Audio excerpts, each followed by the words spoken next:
ಅಯ್ಯಪ್ಪ ಮಾಲಾಧಾರಣೆ ಮಾಡುವುದೇಕೆ? ರಾಮ್ ಚರಣ್ನ ಅಭಿಪ್ರಾಯ ಏನು? ಎಲ್ಲರಿಗೂ ಗಿರ್ಮಿ ಕನ್ನಡ ಟಿವಿ ಯೂಟ್ಯೂಬ್ ಚಾನಲ್ಗೆ ಸುಸ್ವಾಗತ ಅಂತ ಹೇಳ್ತಾ ಶುರು ಮಾಡೋಕ್ಕಿಂತ ಮೊದಲು ಯಾರೆಲ್ಲ ನಮ್ಮ ಯೂಟ್ಯೂಬ್ ಚಾನಲ್ ಮೊದಲು ನೋಡ್ತಿದ್ರಿ ಅವರೆಲ್ಲ ಸಬ್ಸ್ಕ್ರೈಬ್ ಮಾಡ್ಕೊಳ್ಳಿ ಮತ್ತು ಅಲ್ಲೇ ಪಕ್ಕದಲ್ಲಿರೋ ಬೆಲ್ಲೈಕನ್ ಪ್ರೆಸ್ ಮಾಡಿ.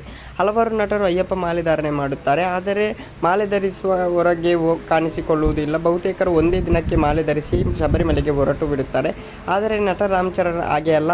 ಅವರು ಹಲವು ದಿನಗಳ ಕಾಲ ಮಾಲೆ ಧರಿಸಿ ನೇಮ ನಿಷ್ಠೆಯ ವ್ರತ ಪಾಲಿಸುತ್ತಾರೆ. ವರ್ಷದಲ್ಲಿ ಸುಮಾರು 80ಕ್ಕೂ ಹೆಚ್ಚು ದಿನಗಳು ಅವರು ವೃತ್ತದಲ್ಲಿ ಕಳೆಯುತ್ತಾರೆ.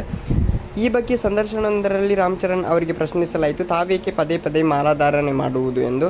ಇತ್ತೀಚೆಗೆ ಎಸ್ಕ್ಲೈರ್ ಇಂಡಿಯಾ ಮ್ಯಾಗಜಿನ್ ಶೂಟಿಂಗ್ಗೆ ಹಾಂಕಾಂಗ್ಗೆ ಹೋಗಿದ್ದರು ರಾಮ್ ಚರಣ್. ಅಲ್ಲಿನ ಐಷಾರಾಮಿ ಹೋಟೆಲ್ನಲ್ಲಿ ಬರಿಗಾಲಿನಲ್ಲಿ ಓಡಾಡುವ ಮೂಲಕ ಎಲ್ಲರ ಗಮನ ಸೆಳೆದಿದ್ದಾರೆ. ಈ ಸಂದರ್ಭದಲ್ಲಿ ನೀಡಿದ ಸಂದರ್ಶನದಲ್ಲಿ ಅವರು ತಮ್ಮ ಆಧ್ಯಾತ್ಮಿಕ ಜೀವನ, ಮಾಲಾಧಾರಣೆ, ಇನ್ನೂ ಹಲವು ವಿಶೇಷಗಳ ಬಗ್ಗೆ ಮಾತನಾಡಿದ್ದಾರೆ. ನಾನು 20 ವರ್ಷಗಳಿಂದ ಪ್ರತಿ ವರ್ಷ 2 ಬಾರಿ ತಪ್ಪದೆ ಅಯ್ಯಪ್ಪನ ದೀಕ್ಷೆಯನ್ನು ಪಾಲಿಸಿದ್ದೇನೆ. ಈ 41 ದಿನಗಳ ಕಾಲ ಬರಿಗಾಲಿನಲ್ಲಿ ನಡೆಯುವುದು, ಕಪ್ಪು ವಸ್ತ್ರ ಧರಿಸುವುದು ಮತ್ತು ಸಾತ್ವಿಕ ಆಹಾರ ಸೇವಿಸುವುದು ನನ್ನ ಜೀವನದ ಅವಿಭಾಜ್ಯ ಅಂಗವಾಗಿದೆ. ಇದು ನನಗೆ ಮಾನಸಿಕ ಶಾಂತಿ ಮತ್ತು ಶಿಸ್ತನ್ನು ನೀಡುತ್ತದೆ ಎಂದು ತಿಳಿಸಿದ್ದಾರೆ. ಓಕೆ ಗೈಸ್, ಮುಂದೆ ಒಂದು ನಿಮಿಷ.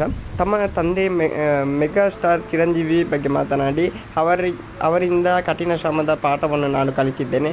ಉಳಿದವರೆಲ್ಲ 50 ಗಂಟೆ ಕೆಲಸ ಮಾಡಿದರೆ ನೀವು 100 ಗಂಟೆ ಕೆಲಸ ಮಾಡಬೇಕು ಎಂದು ನನ್ನ ತಂದೆ ನನಗೆ ಕಲಿಸಿದ ತತ್ವ. ಅವರ ಪ್ರಭಾವ ನನ್ನ ಜೀವನದ ಮೇಲೆ ಸಾಕಷ್ಟಿದೆ ಎಂದು ರಾಮ್ ಚರಣ್ ಹೇಳಿದ್ದಾರೆ. ಓಕೆ ಗೈಸ್, ಮುಂದೆ